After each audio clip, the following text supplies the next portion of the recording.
Assalamualaikum warahmatullahi wabarakatuh. Alhamdulillahirrabbilalamin. Wabihi nasta'inu ala umri dunya waddin. Wassalatu wassalamu ala asrofil anbiya'i wal mursalin wa ala alihi washabihi ajma'in. Pertama-tama marilah kita panjatkan puji dan syukur kehadirat Allah Subhanahu wa taala yang telah memberikan kekuatan, kesehatan lahir dan batin kepada kita semua sehingga kita dapat berkumpul di tempat di dalam rangka menghambakan diri kepada Allah Subhanahu wa taala. Salawat dan salam kita tidak lupa kirimkan kepada junjungan kita Nabi Muhammad SAW yang telah mengantarkan umat manusia dari peradaban hidup yang jahiliyah menuju pada peradaban hidup yang modern, yang penuh dengan kemajuan ilmu, pengetahuan, dan teknologi seperti yang kita rasakan pada saat ini. Semoga kita semua termasuk hambanya yang taat, yang berakhlak, mendapatkan syafaatnya di hari akhir kelak. Yang terhormat Bapak Asesor serta Dewan Guru SMK YPPI Cidadap, dan tak lupa teman-teman seperjuangan yang saya banggakan. Perkenalkan, nama saya Tika. Di sini saya akan mempresentasikan PowerPoint laporan hasil dari prakerin di kantor pos Sagaranten yang berjudul Prosedur Pelayanan kepada Pelanggan. Latar belakang praktek kerja industri adalah kegiatan pendidikan, pelatihan, dan pembelajaran yang dilaksanakan di dunia usaha atau dunia industri yang relevan dengan kompetensi atau kemampuan siswa sesuai bidangnya. Kegiatan praktek kerja merupakan kurikulum pendidikan sekolah menengah kejuruan yang mendukung kegiatan belajar mengajar siswa melalui kegiatan praktek kerja secara langsung di dunia kerja sesuai dengan program studi tertentu untuk mencapai keahlian kerja sebagai bekal untuk bekerja secara tertentu profesional untuk mewujudkan tujuan tersebut. Maka diterapkan suatu sistem pendidikan yang dikenal dengan istilah praktek kerja industri atau prakerin, atau disebut juga dengan pendidikan sistem ganda. Maksud dan tujuan. Maksudnya adalah yang pertama membentuk mental siswa-siswi agar mempunyai jiwa pekerja keras yang mampu konsisten. Dan yang kedua menambah pengetahuan siswa-siswi di masing-masing bidangnya. Dan tujuannya adalah yang pertama untuk mengikuti syarat UKK, UUM, dan USBN. Yang kedua untuk mendapatkan kompetensi lulusan yang berkualitas. Rumusan dan batasan masalah.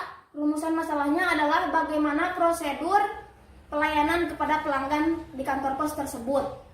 Dan batasan masalahnya adalah yang pertama di kantor pos Sagaranten kegiatan PSG hanya dilakukan dalam selama 3 bulan. Yang kedua, laporan kegiatan PSG ini hanya mencakup kegiatan di kantor pos Sagaranten.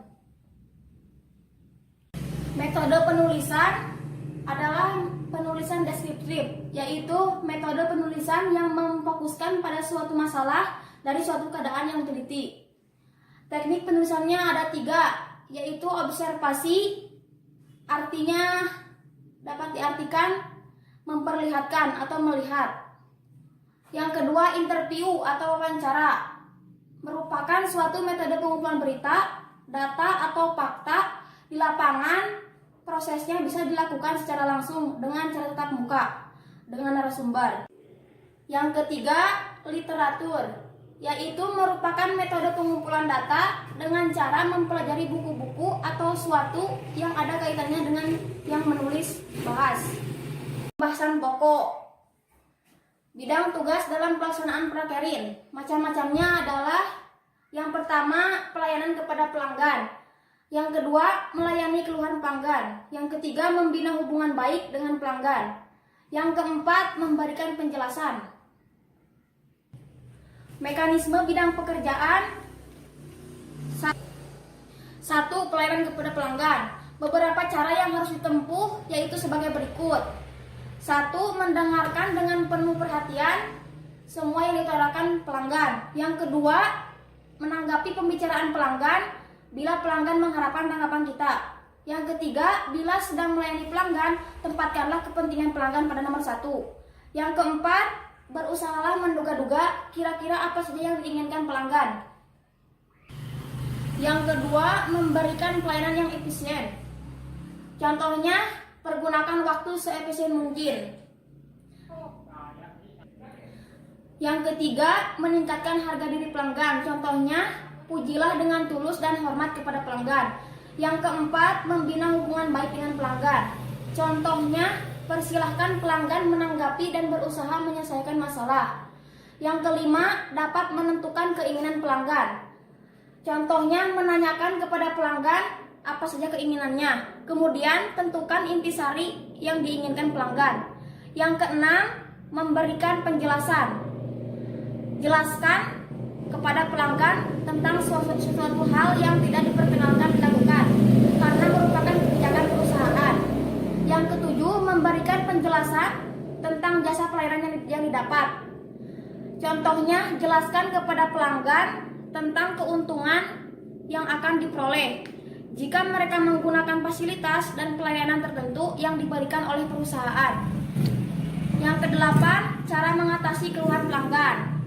Contohnya, petugas pelayanan jangan membuat janji-janji hanya demi menyenangkan pelanggan, namun berakibat fatal di kemudian hari. Yang kesembilan, beberapa cara menangani keluhan pelanggan. Yang contohnya, dengarkan dengan penuh perhatian semua keluhan pelanggan. Sedapat mungkin hidupkan suasana keakraban. Yang kesepuluh, mengalihkan pelayanan kepada petugas lain. Contohnya, bila permintaan pelanggan kita tidak dapat dilayani, segera minta bantuan rekan lain.